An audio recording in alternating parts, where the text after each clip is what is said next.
Human pa lang yun. Mapapagod din yun.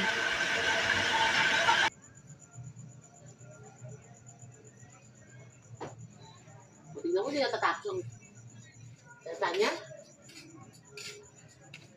Ano na mo dyan, bes? Bakit ba yung question niya?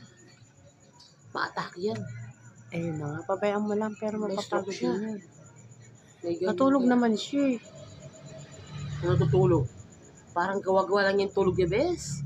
Kasi pag tulog yan na, ano yan, di ba nakita mo, umalakak. Teka lang ba, dapat siguro ipakuha na ng dugo yan bukas. Ay Monday. Pwede rin. Kasi Wednesday naman yung ano eh. Oo. Eh di naman ano yun eh. Yun nga, problema ko pag bumahin,